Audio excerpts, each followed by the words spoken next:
What is this? Does it look like something you would put in your salad? If you eat a little bit of this, you know, you won't make it back for lunch. This is a deadly plant to eat.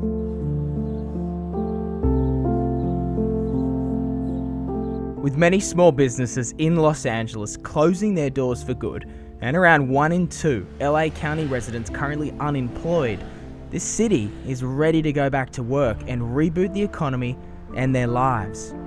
But with over 15,000 new cases of COVID-19 still being reported every day, the US might be about to experience an even bigger second wave of infections. So I'm going to meet up with a couple of experts here in LA who specialize for an occasion just like this. A survivalist and a luxury doomsday bunker builder. From Hollywood, I'm Jason Dundas, and this is Build Stopover. A doomsday prepper is someone who is totally prepared for the end of the world. And here in the US, if you've got the cash, Larry Hall is the man to see about buying a luxury doomsday bunker. But you better be quick, because since COVID-19, Larry said sales have been going off. This is the biggest spike in calls we've ever had, and we've been on the cover of the Wall Street Journal and 60 Minutes. And roughly how long can somebody survive once they go into one of the bunkers without having to come back out? At least 5 years, and theoretically, if you were able to maintain our hydroponics and aquaculture growth that produces our own food, it could be indefinitely. So, what will it cost you to buy a luxury doomsday bunker? The price range on the low end, we've got what would be like a hotel suite. They're roughly just under 400 square feet. Those start at 500,000. And then the largest one that we have available is a full floor unit, which is about 1,840 square feet. And they're both configured as 3-bedroom, 2-bath units, and those are $2.4 million. When I think of a doomsday bunker, I immediately think about cool spy movies and underground lairs. And apparently, I'm not the only one. The Saudis wanted to add a James Bond-like heliport that was shaped like a funnel that went below the ground, and it had a helicopter bunker in the sides, and then the helicopter port was tied to the main facility by an underground tunnel.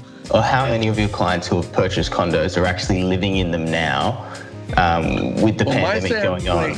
All of the owners, however, are keeping very tight communications with us and wanting to make sure everything is all ready, and if things get out of... They're mostly worried about civil unrest. If you need to have a bunker before you need it, you know, that's the bottom line. Is the time to go shopping for a bunker isn't when the crisis is upon you. Thanks so much for sharing your insights and for providing us the option around the world to bunker down if we need to. Yeah, well, I appreciate your interest in the project, and stay safe, right? From Hollywood, I'm headed 45 minutes out of the city and into the mountains of Pasadena to meet up with survival expert Christopher Nyerges, who's been featured on National Geographic's Doomsday Preppers and written many books, including How to Survive Anywhere. Even Hollywood actress Joey King from the Golden Globe award-winning show The Act is a big fan. All right, let's go. All right, I'll follow you.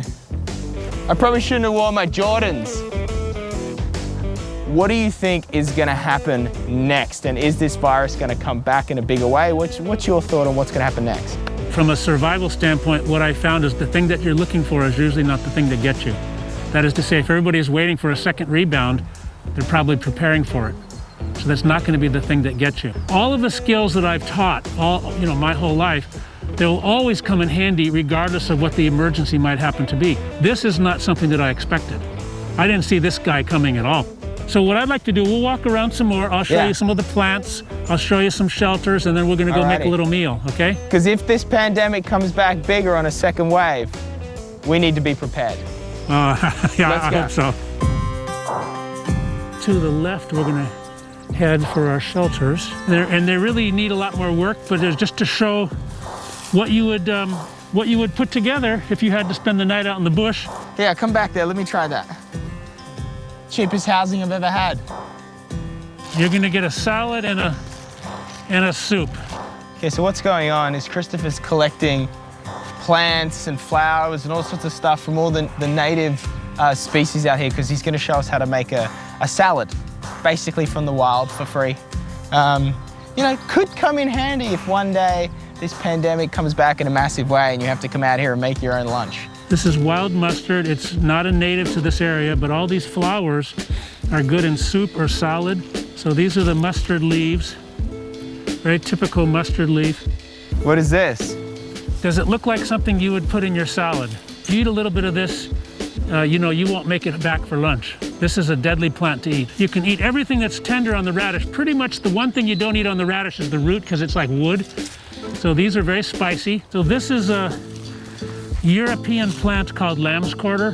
This is probably one of the most nutritious plants in the world.